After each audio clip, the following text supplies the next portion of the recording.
Welcome again, everyone. We're here, eighth and final session, and really the last session of the whole module series, except for the panel discussion, which will sort of wrap this up. That'll be September 14th, Tuesday. So thank you all who's been here from the start or jumping in and out. It's been really great having you all here interacting, geeking out on grammar. Or that could be the name of this. And going forward, actually geeking out with Գրաբար. So this is normally the point where I announce future sessions, but with this being the last one, I thought I can give a moment to sort of shout out another program we just announced yesterday. People are nodding. That means you're following us on social media. So let me just share my screen really quickly. If you heard, it's the Adult Christian Education Program, and this is a program that will run for 12 weeks from September 21 to December 14th, every Tuesday at 7 p.m. And it will be topics concerning all aspects of adult Christian life, liturgical or scripture, marriage, everything you can think of. And so if you just go right on our website and just this first button right here, it'll bring you to the program page, and there's a full list of every session that's going to come and a description of it. So highly encourage you to come register. There's about 1 million register buttons, but they all point to the same link. So you just got to register once. But yeah, I'm really excited about this. So once this is over, once we do the panel discussion on the 14th, after that, we'll jump right into this for 12 weeks and more education and a lot of familiar names you'll see here. Dr. Irvin is in the last two sessions as well, and Bishop Daniel will kick it off. So that's that. And so now I'd like to introduce our presenter for the day, and that's Deacon Ezras Tellalian, a graduate of St. Narcissus Armenian Seminary, where he studied Գրաբար under Dr. Irvin and Dr. Ed Matthews. He currently teaches at Laramie County Community College in Wyoming, while he's finishing his PhD in cognitive, social, and developmental psychology at the New School for Social Research. So Ezras, please take it away. Thank you so much, Vartan. And thanks to Jesse first for inviting me to do this. And it's just been a pleasure to tune in when I've been able to and continue to be with all of you, especially the familiar faces from Գրաբար and Kini. So good evening, good morning. Hope that you're doing well. So tonight, we're going to be discussing an upcoming feast in the Armenian Church. We celebrate this feast as one of the 5 major feasts of the Church on the Sunday closest to September 14th. This is one of those kind of fixed, kind of movable feasts. You might know that we do this with the Assumption of St. Mary as well, celebrating it on the Sunday closest to August 15th. So we have some of these feasts like this in our liturgical calendar. So this year we'll be celebrating it a couple days before the 14th on the 12th. So that's coming up in a couple Sundays, and I thought, well, this is a series on hope. We're entering the season of the cross, where we have several feasts of the cross coming up in September and October. So why not do a Sharagnon? These hymns are near and dear to my heart, and I hope after this evening they will haunt you as well in a very good way. So just to sort of orient those of you who may not be familiar with the Sharagnots to this book, orient you to this book. It's a mess if you're coming into it with a Western perspective and thinking that it's going to be organized in a way that is easily approachable for someone who is not completely immersed in the Armenian liturgical experience. But this is one of those books that as one enters into the life of the Church more fully, it becomes more a part of one's soul, even because we're seeing these things we're translating these written words into not only spoken word, but attaching these melodies to them. It's combining our voices together in unison in praise of God. This is what this book does. It's massive if you haven't seen it. I guess with the screen it's not working very well, but it's a very large book. And we'll zoom in, don't worry. You won't have to read it from here. And just a little bit about this particular Sharagon. I'm not going to go too deeply into the different types of Sharagons that we have, but this is a particular category or family of hymn that is situated within the Yishirayim genre. So it's within the night service of the church. And there are three parts of this service. The first part is probably what a lot of us may be familiar with, that has the Aravo du Sol, the Zartutsiaks, and so on, as part of the daily service. There's a middle chunk that focuses on those that have fallen asleep. So there's a psalm, a gospel reading. This is where Kahanaik or Zohovials, these hymns, if you're familiar with them, we get them from St. Nessus. This is where they're situated liturgically. And then we do a prayer for the dead, Basen and Hankuselots, and all of this that we do as a Hokehankist service. This is actually where one of the places this Hokehankist service comes up. Right after that, there's a Heimer, and then we sing this Orphantun Sharagan, which is based on a verse from Exodus. So we can look at, let's see, I can share this over here. We can look at Exodus 15. And this is, just to contextualize this is when the Hebrews are passing through the Red Sea. And Moses is going to begin his song of praise. So Moses begins singing along with the sons of Israel to God. He's saying, sing this to God. Praise the Lord, for in his glory he is glorified, and so on. And it goes on to tell the story of how the soldiers were smothered in the waves, and the Hebrews were allowed to pass by safely. So this is where this Sharagan, the Orfnet Suk Azir,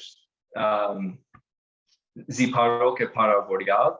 This is an incipit. This is the beginning of the Sharagan, and it comes with different melodies with different tones. So all that to say, in our tonal system also here, we have 8 tones, and this one begins with the first tone. So here we are in the morning service, or the night service rather, and we're recounting Moses' song, the Hebrews going through the Red Sea. And now we're coming to the cross, the time of the year where we're going to sing about the cross. This is like a theologian, Sharagan writer's paradise. This is where they can really start to flourish and combine all sorts of things because, well, we'll see. Gotta hold in my enthusiasm a little bit here, not get ahead of myself. So here is the whole Sharagan. It starts here. The Orf, you'll see this closer, but it says Orf to indicate the Orfantun Sharagan. And we'll be looking at these 4 verses first, and then it continues with some other verses, and then there are themed chunks, let's call them, for Harutian, Hokekalistian, and now I'm having trouble reading it, Hankistian. And then there's also a whole family of hymns dedicated to the Mother of God. And I want to emphasize here with odds for Asvazazim, we have a lot of different good job, bud. So a lot of these abbreviations here. So Asvazazim here. So this is actually we're singing to God in these other verses. But always when we get to this particular family, we start singing to Saint Mary. We address her in the second person. So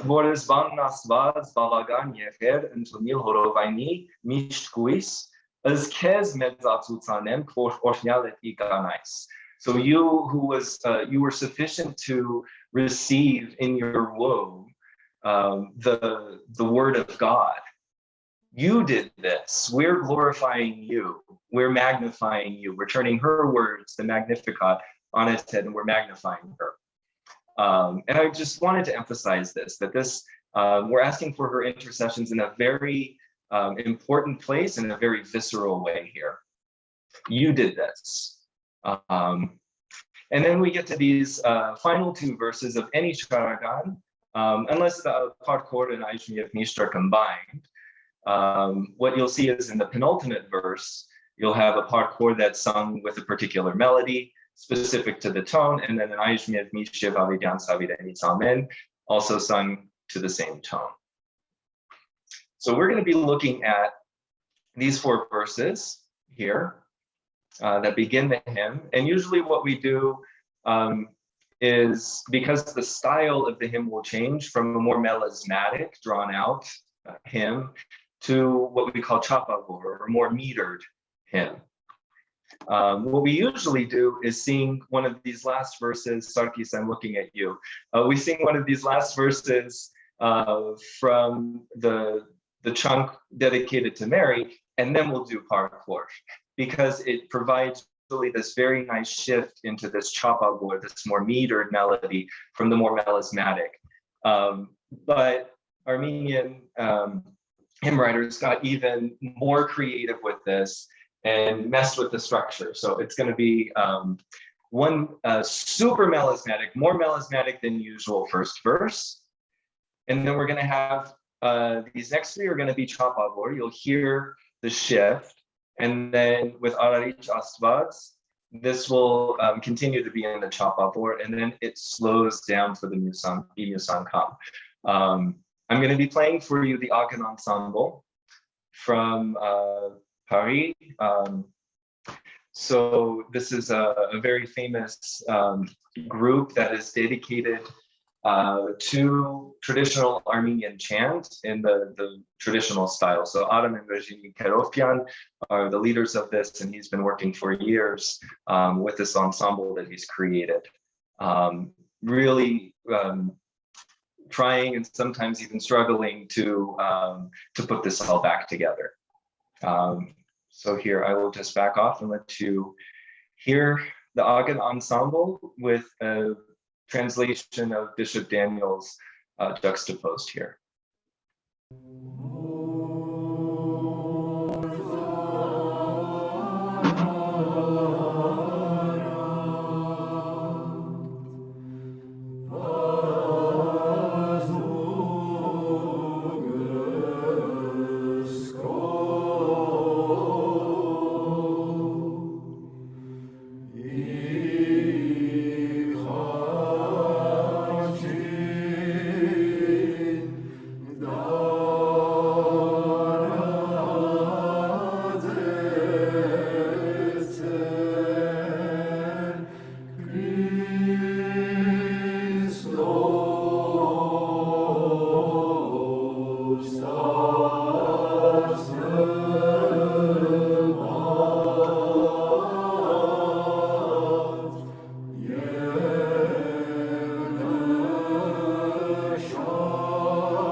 And then it picks up with the chapavor here. Որս աշխարհ հագեցույց փազգադարածություն խաչի քո Քրիստոս Աստված կավազան զորության յեդուր մեզ սովավզգյանս մեր վախյա Որս մեր յալնի ջաշակ մանե փայդին հանցանած գենած փայդի վնգենա կորձեցեր սովավզգյանս մեր բահյա Սուրբ խաչն օգնական հավատացելոց կանգնեցավ երկրի հաղթող թշնամուն եկայք ժողովուրդ երկրվակ Եսու Արարիչն աստված պարշացավ իխաչին եզմերյալս մեղոք պայրին ջաշակմամբ իսման օրոքյալ գենթանացույց It slows down for this last verse.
Feels nice just to let it sit, doesn't it?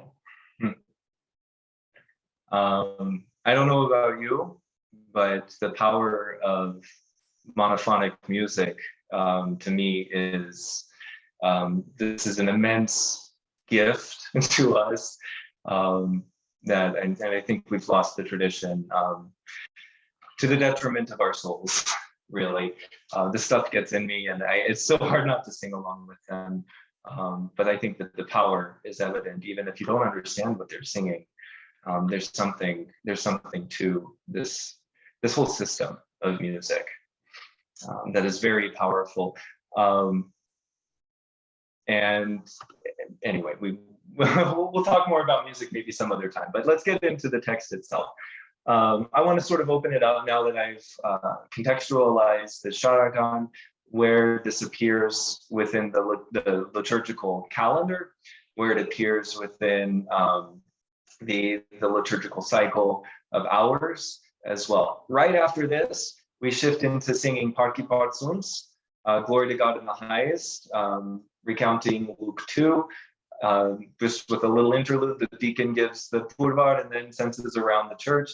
We sing Parki Partsuns, and then there's a hymn and some other things afterward in this third chunk. So I want to open it up to you. What sort of things, let's just go through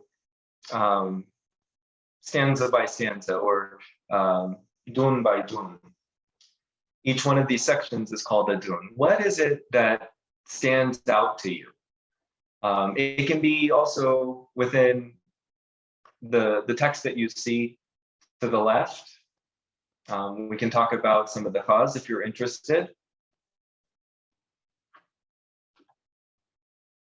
But what stands out to you?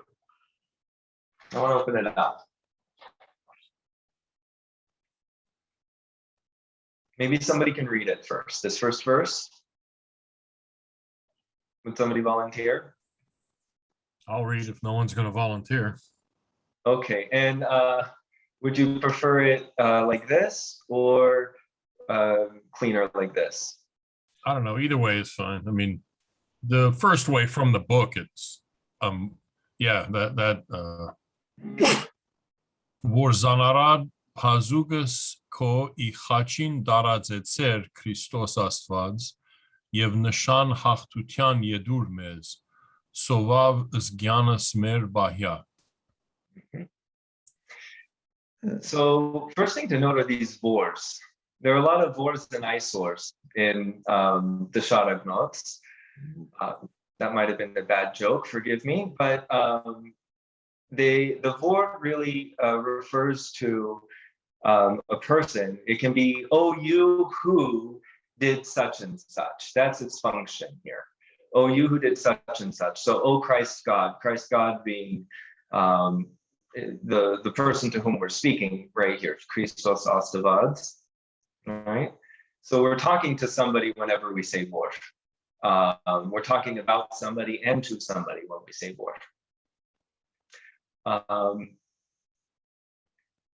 So I want to also, like, what do you notice about the text itself and how it's written out? We've seen some other manuscripts where things are really, really abbreviated. What stands out to you about this? A lot of the uts are written in there when they aren't really in the words. You see that in the Jamakir too. Absolutely. So in these liturgical texts that are intended to be read out loud, I'm not supposed to sit here with my Jamakir and read it in my head. It's supposed to be said out loud. Even when I'm alone, there's power in prayer being spoken out loud. Our fathers understand this. So yes, we have a lot of these extra, yes, Boren. Anurag means immaculate. Spotless is close, but not exact translation. I wish the bishop could have joined us. But yes, actually, immaculate is definitely within that semantic range. Mm-hmm. But the on is not, and the rod is spot, no spot. So that is more of a technical definition or more literate. No spot on rod. Yes, spotless, and the immaculate, the im privative, also serves that function of being less, right? The spotless is taking it away, right? So these are that's definitely another option. One of the things about the text that's nice is there are no abbreviations so far, and when there are hyphens at the end of the line when they carry on to, and there's nice spacing between the words too. So those are very nice things to see in this. I was just going to say, like, all the words are separated, and sometimes it looks like one big run-on paragraph. Yeah, and so this book, if you can picture it, if you haven't seen this in person, trying to describe it is somewhat difficult. But imagine a gurakas, imagine a lectern, and a bunch of guys usually, standing around it, kind of stacked in two columns, and you have somebody in the middle, the Zohrab, who would be sort of directing and leading the singing. This would be the most, the one with the best voice, most musical training, and so on. And so the Zohrab would be leading these guys that are looking at this one book. You know, these books are so expensive to reproduce. You've got this one big text. It's got to be large enough to see from a distance as well. So if you don't have good eyesight, that's another way to get cut out of seminary very easily as well. You're not going to make it in if you can't see what you're supposed to sing. Yes, I had a question about the, the schwa sounds that are put in there, like astavads, for instance. Now that presumes a certain melody. In other words, a certain meter, rather. In other words, that you're going to be saying astavads instead of astavads or uzgyanas.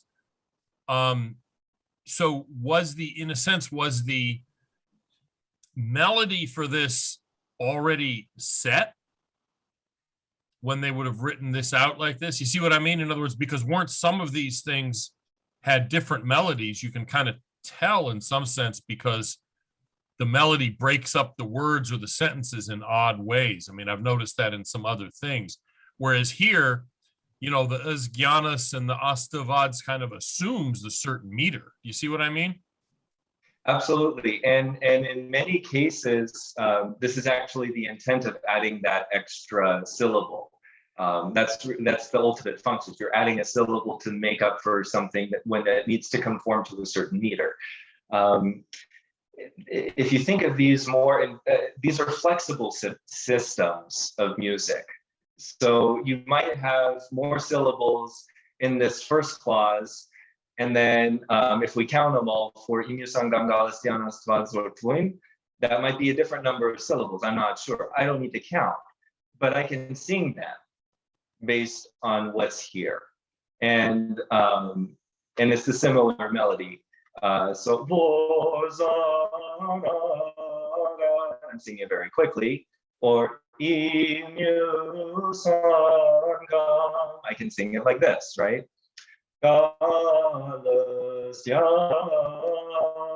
And so on, right? You can do it this way, and so it helps with the metering. But in this case, really, a lot of these are written out and pronounced in order to be more clear.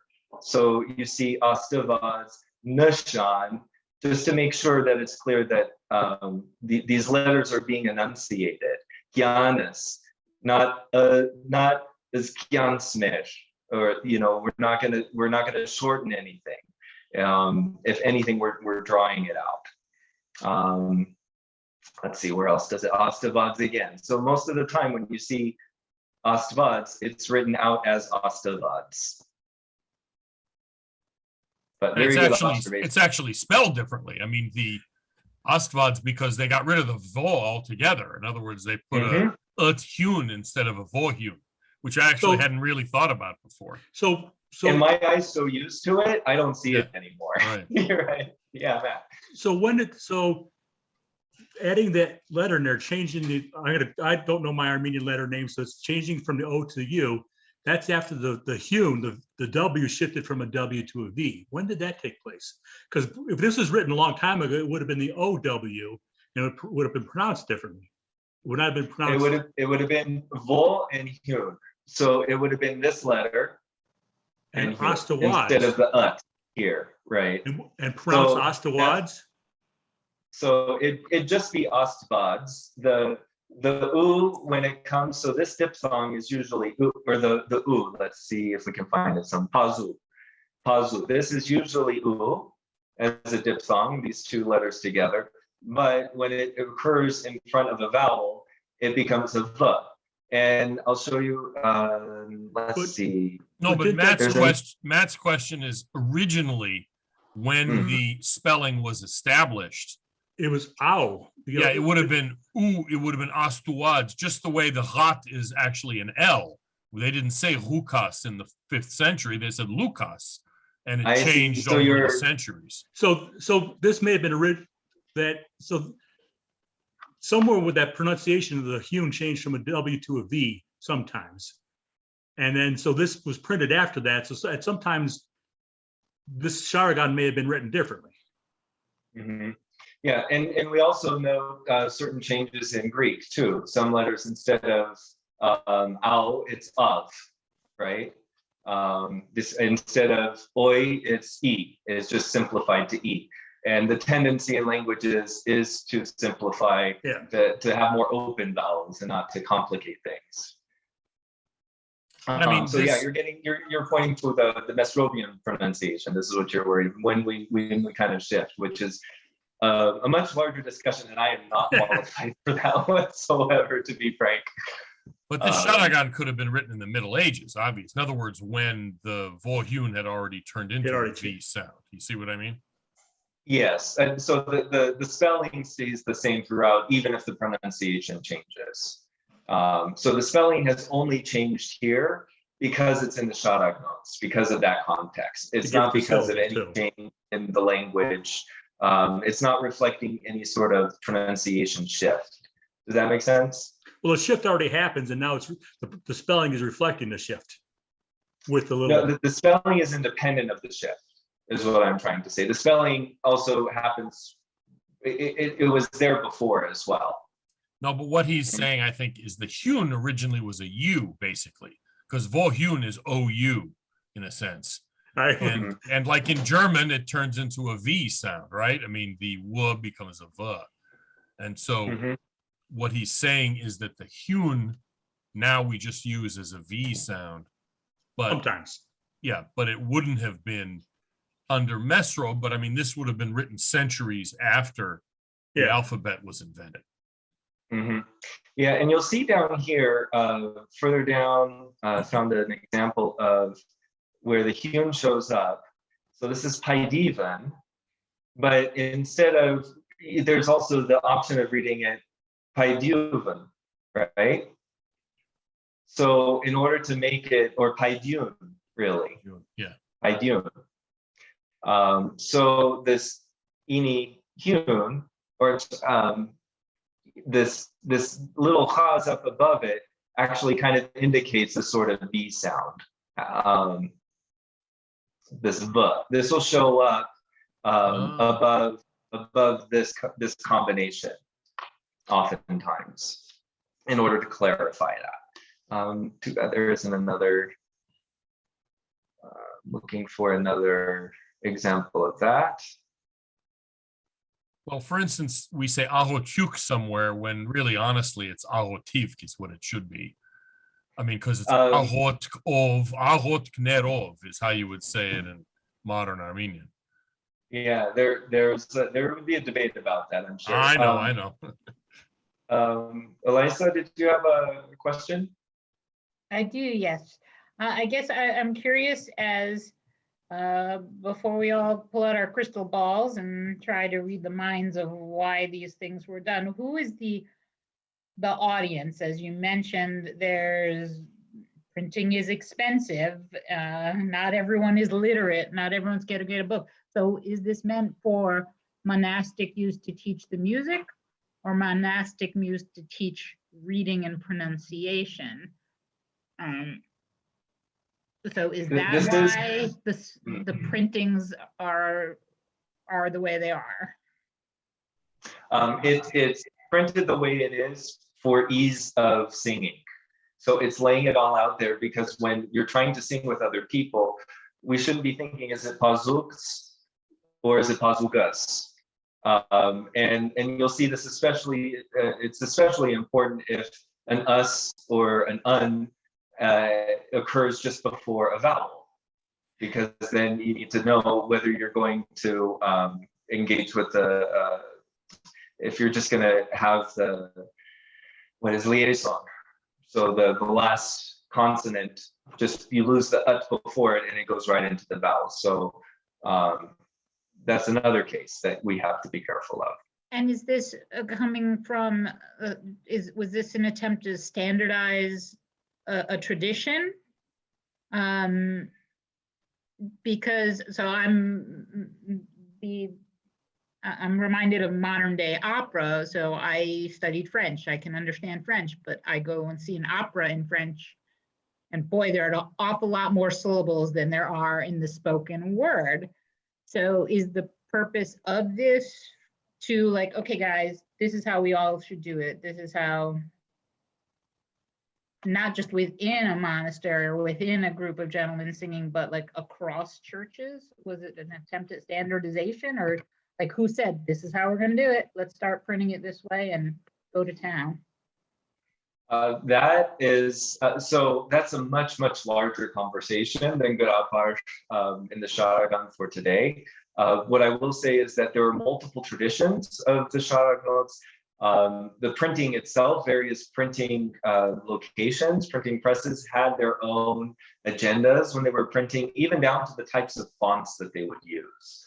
So this is a very nuanced discussion. And again, I'm not very qualified to do it. I have very cursory knowledge of this.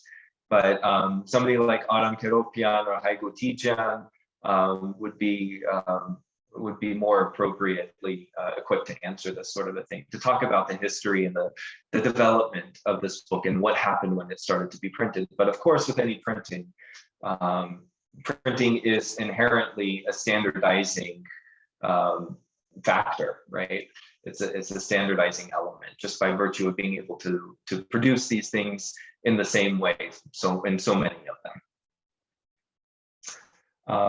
So yes, everything is laid out, and it's my pleasure. And everything is laid out. So the standardization is for this particular Sharagnots.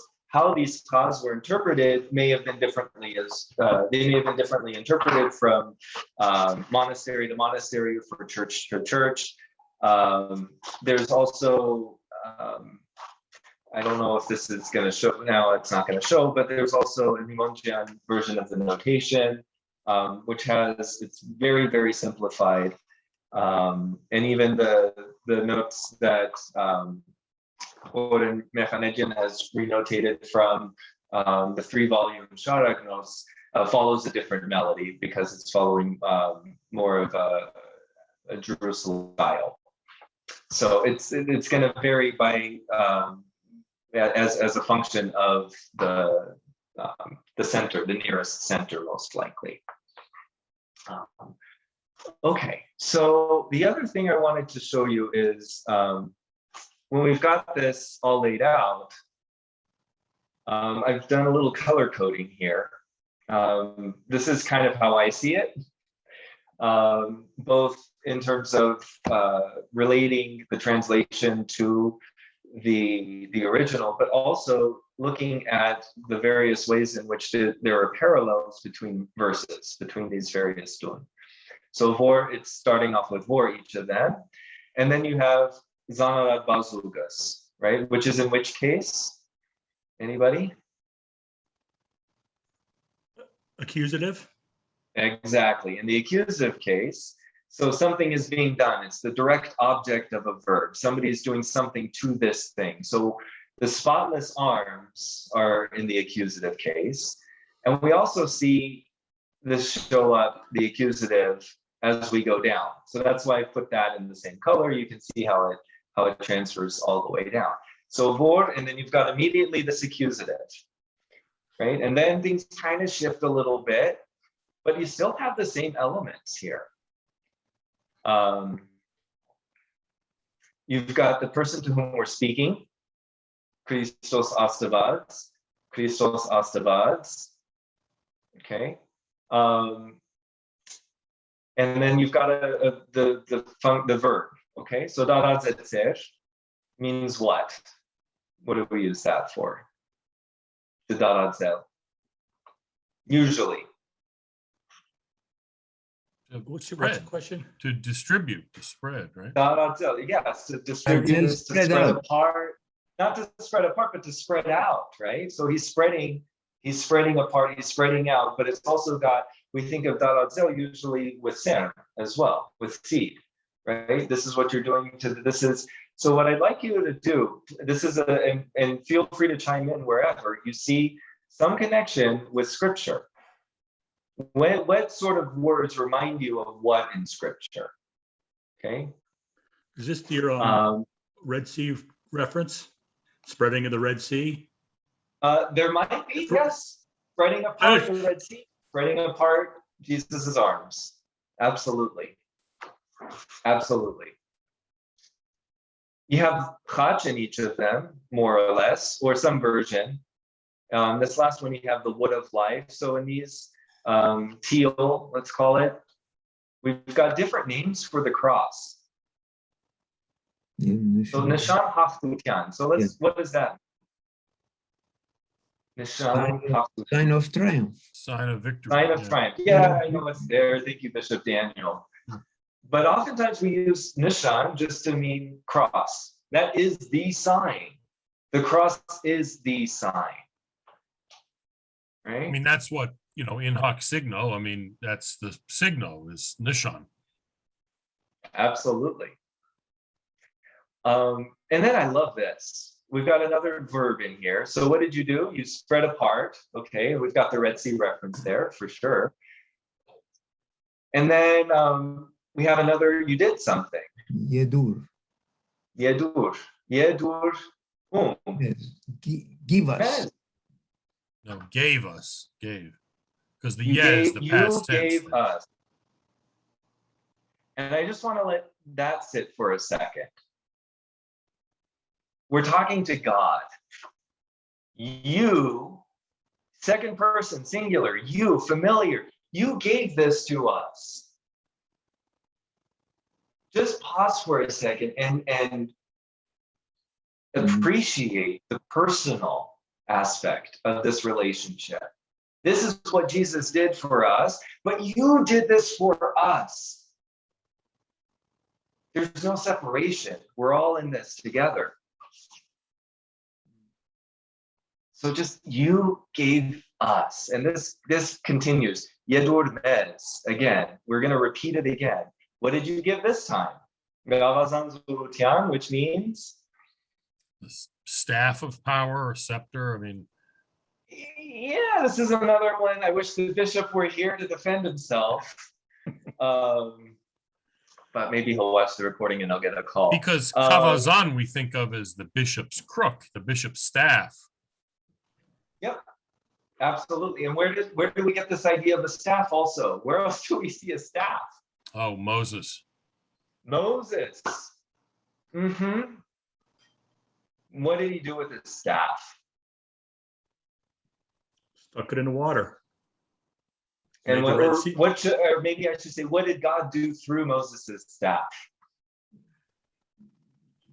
Everything that Moses did. Yeah. The plagues and the spreading of the Red Sea, and all of these miracles are happening through this rod, through this wood, through this staff.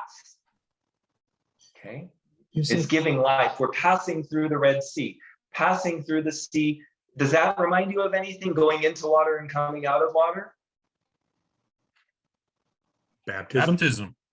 We use this as a type of baptism as well. We're all over the place.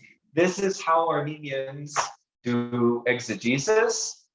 As we've seen, this is how Armenians love to do Sharagnots. We love to throw in all of these layers.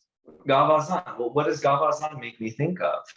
Okay, Gavazan Zorukan, it's a scepter of power. And remember, this hymn is exactly contextualized in Moses's his hymn to God.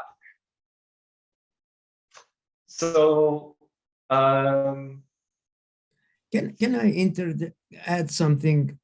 Yes, please. Kavazan, which you said staff. Also, it's called asa for the staff. The bishop's staff is called asa. We actually use both words. The Gavazan is used liturgically, and there's a different one for the Vartabed as there is for bishop. But the asa we use specifically for the shorter staff that a bishop or higher will carry. Okay. Mm-hmm. But that's the shorter one without any snakes on top, basically. Thank you. Yes, of course. No, good point. But this and where does the snake come from on the staff? Come on, people. Yeah. Right? Isn't that amazing? What? So we're talking to Christ God, we're talking to God and what he did for us on the cross. And we're giving it these different names. In this third verse, there's something interesting that happens. Oh, you know what? Actually, let me back up. This we also see this very interesting word down here. Where have you ever seen that word before? Hazug Yerdaradzel.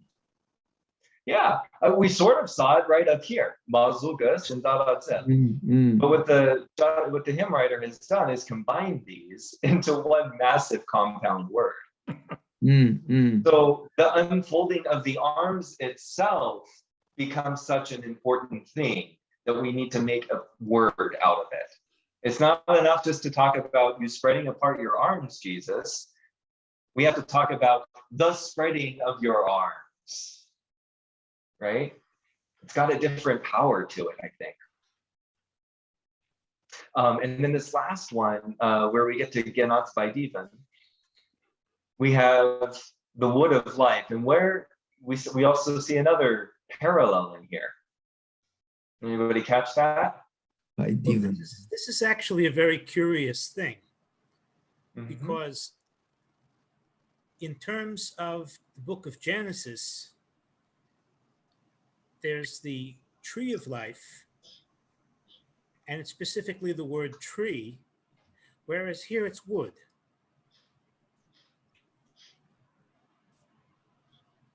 Yeah. So what is interesting about that? Why do you think the shift from tree to wood? Well, I'm not entirely sure, but I did notice something in the Գրաբար text in Genesis, that the word wood does appear in chapter 1 in verse 12 and verse 29, when it's about the trees producing fruit. So I suspect there may be a connection. Yeah, and I'll definitely have to explore that. That's an interesting distinction. If it's used for the trees that bear fruit, but it's not used for the tree of life, or the tree of the knowledge, tree of Right. knowledge of good and evil, Right. where we've kind of shifted that. That's interesting. I'll have to talk to Dr. Urban about that too, I'm sure. Very good observation, and very subtle too. Again, like I would imagine that the Armenian hymnist had this in mind. I don't think this would have been lost on them, these sorts of things, if it's that obvious to you. Those parallels exist all the time. You have like Mary as the second Eve. You have the cross as the second tree of life. There's all those parallels in this. And I think I've seen, I don't know where wood was used as a tree of life, wood of life in something Armenian. The wood of life instead of the word for tree, they use the word wood. I've seen that once somewhere, and I don't remember where. Yeah, but for some reason, and it may, I don't know, it may sort of reify it a bit more. Like a tree is a tree. Like we have this sort of platonic image of a tree in our heads, right? What did the tree actually look like? But wood, like I can hold it, I can touch it, I can taste it, I can smell it, right? I can tell what sort of tree it came from, right? The wood is much more tangible. I'm wondering if that, I would even suggest that might be what the writers were doing here. They're making this very tangible. Here's this amazing miracle that happened, but it's real for us because of the incarnation. Maybe eternal or lasting is a better word than tangible. What would? Perhaps, yeah. It's a little less temporal, you think? It lasts longer. And then we have what else now? So the wood of transgressions, right? So we have the wood of life and the wood of transgressions paralleled here. So the wood of life refers to what now? Cross, obviously. That's the cross. It's not the tree of life. It's the wood of life. But there's definitely that throwback. And the wood of transgressions is the tree of knowledge. And there's in the writings of the church fathers, they'll often comment about the grace of not allowing of Adam and Eve being cast out of the garden and not being allowed to combine their tasting of the fruit from the tree of knowledge of good and evil with the tree of life, which would have made their doom like it would have no end. Right? Because if they would live forever, if they became immortal, right? They were created mortal, because God couldn't say on this day you will surely die if they weren't already created mortal. So there's this, it gets it's very nuanced even in this, I think. The only abbreviation you'll see. Oh yeah. What about Gena Korzetser there at the end? Gena, he has it restored to life, but is that really restored, or is that like vivified, gave life to? I mean, yeah, that would also be an appropriate translation. So it's coming from which word? So how are you parsing that, Mark? Well, it's Gyankan Korzel, right? Yeah. So Gyank becomes Gen. Right. So we'll say like Genots, for example, right? So And Gorzel. vivify, kind of, to give life to. Yeah. Yeah. Isn't I course? think, yeah, the restoration is sort of implied in this because of the parallel with the woods. So I'm defending I my see. bishop a little bit, but you know. Isn't chords like a deed or an action? Yeah. Yeah. Yeah, but So Yeah. life, something giving, this action of life or deed of life, giving. So giving of life. right. And Corzel, Well, I for mean, that we would say Getzutsanel. So Getzo or Getzutsanel. So that would be to raise us to life, to give us life. So again, again, there's an emphasis put on it with these words to make sure that we're focusing on the work that is being done in this. Right? It's emphasizing this is he's doing this actual thing. So it could have just been Gyank Barkevyat or Barkevetser or something like this. But that would have been a little bit more repetitive with the Gyanismer Bahyat, maybe. So Gyanan Gorzetser. And then the only abbreviations you'll see is to tell you to go back up to a previous verse to finish the phrase. So this so goes back up to Sova Gyanismer Bahyat. So you might have caught that when we were listening to it as well. And I know we only have a few minutes left, so maybe we could just briefly go through the last few. You can just take a quick look at them and see how there's still some parallels with the Oknagan Havadat Selots. This is another name for the cross. And Oknagan, okay, relief, okay, Bishop Daniel. What would you do with Oknagan?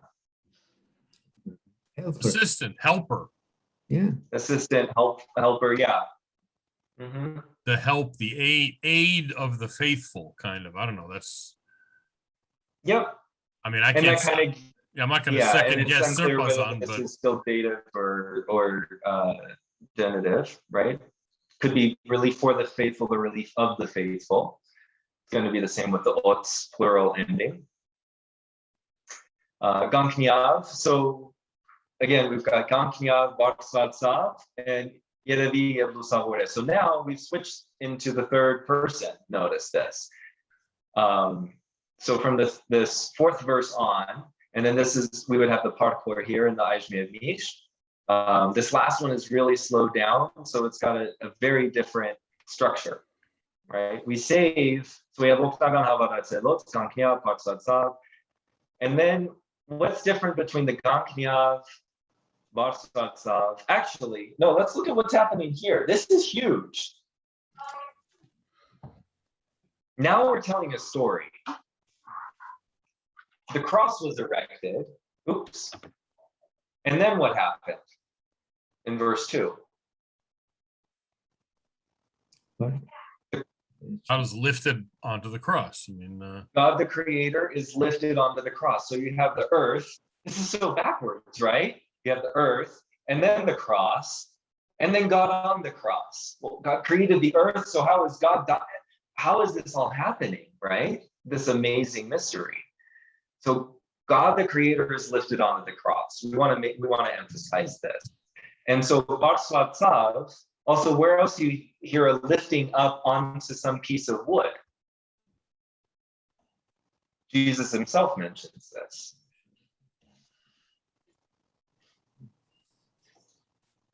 Let's go back to Moses again. As Moses lifted up the serpent in the wilderness, so shall the Son of Man be lifted up. Right? So we're back to the staff imagery in a totally different part of the narrative of the Exodus. And then finally, I just really want to end on this note, because we look at the Gankniav, the Barsvatsav, both in the aorist, both in the past tense. This is what happened. The Asmerialis, this happens to us. We are those who have died in sin. by eating the wood. I want to just point this out, the asmerialis. The us is the closer to us. It's not asmerialen or asmerialet. It's not the others who have died in sin by eating the wood. It's us, it's me, who has died in sin, hiding Sharagnots, by eating of this wood. And finally, let's end with this. The last two words of this hymn before we jump into Party Partsons. Huis havadat zelots. The very end of it. This is our hope. And what is our hope? What is hope? If you tuned into Dr. Irvin's lecture the other day, this is not something that is something abstract that is, wishful thinking. This is an imminent reality. This is something that we expect to happen. We are convinced it is going to happen, to the point where it already is happening. In fact, that's the power of hope. And just, in the time that we're living in the world, maybe it's worse than it was before, who knows? But it seems to be like a particular disaster that we're going through with humanity and what we're doing to each other. So it's a very difficult time, especially maybe for us as Armenians going into September and thinking about the anniversary of the war. What do we have to hope for with borders still being hammered out? Okay, and it's not just there, right? It's all over. And so what do we actually hope for? What are we actually looking forward to? What is the reality that we're living in that the people around us without hope are not living in? What is that you can share with others around you? What does that cross mean to you? So we'll end it. The cross is the hope of the faithful. What better way, I think. May I ask a question? In this Sharagan, Jesus is referred to as Christos Asvads instead of Jesus Christos. Was that common? Is that something unusual, or was that how Jesus was addressed when the Sharagan was written? To my mind, I think that Jesus Christos is very rarely seen in the Sharagnots, very rarely heard in the Sharagnots. Usually it's just Christos or Christos Astabats. I don't know, Sarkis, if you want to chime in too, if you remember, many instances of Jesus Christos. Yes, on that, but it really doesn't matter how it's addressed. It is, I believe, it's a reformation of Christos is Asbats. That speaks to me first. So it really doesn't matter who wrote it, what the intention is Christos is Asbats, which we have doubts. That's what it speaks to me. I don't know who wrote it. That's all I get from it. Yeah, beautiful. And it emphasizes that Jesus as God was on the cross, which is also a theological, people weren't so clear about what was going on with the divinity and humanity. So yes, absolutely, Sarkis is right. It emphasizes the God aspect of Jesus. Like, Jesus is God, right? And Dinan Sirpazan, the only homily of his I ever heard was specifically on Christos Asvads, and he said, no, I mean, I was a kid, I don't remember that much of it, but what I do remember is that he said no other tradition specifically uses Christos Asvads, Christ God, as in this same way as kind of a label. Nobody does that. Mm-hmm. I assume he was right. I mean, he's Dinan Sirpazan, so I take his word for it.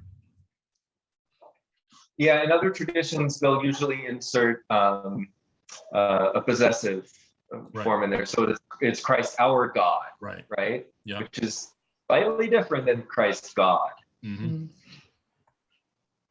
But very good observation, Karen. Thank you. Thank you.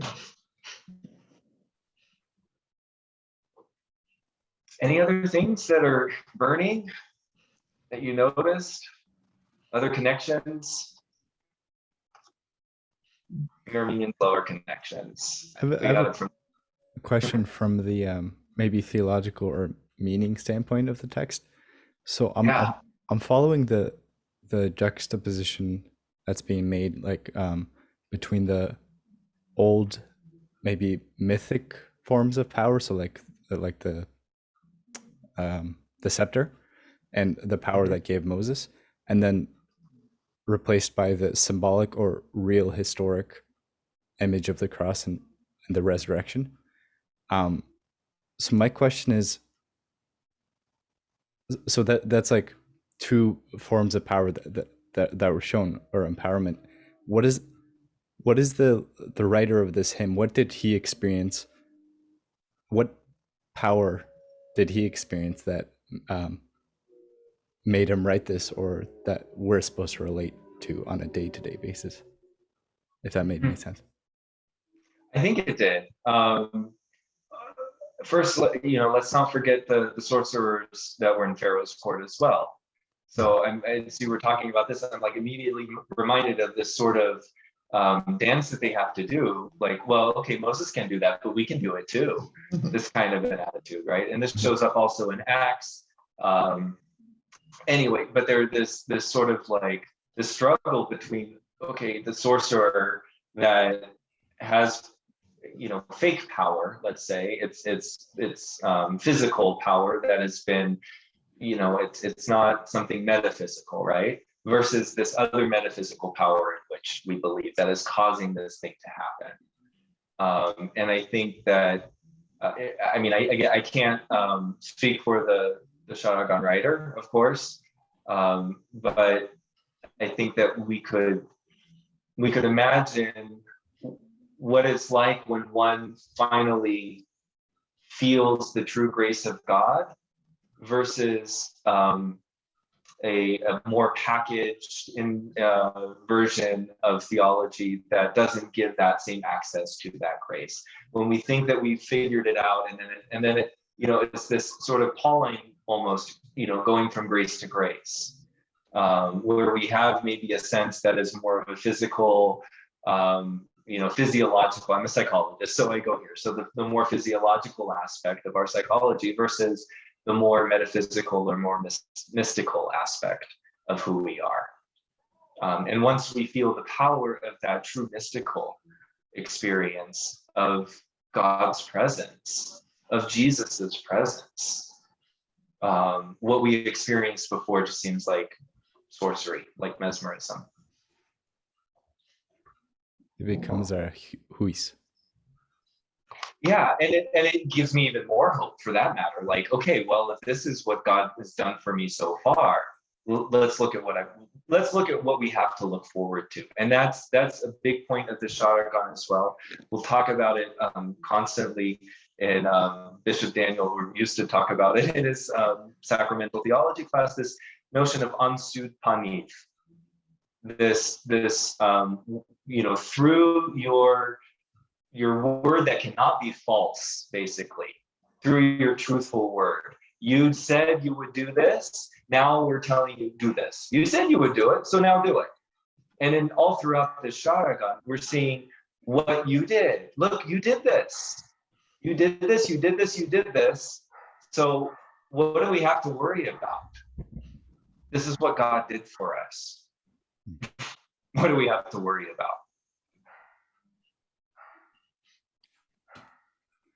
Well, I think that's a great note to leave off on.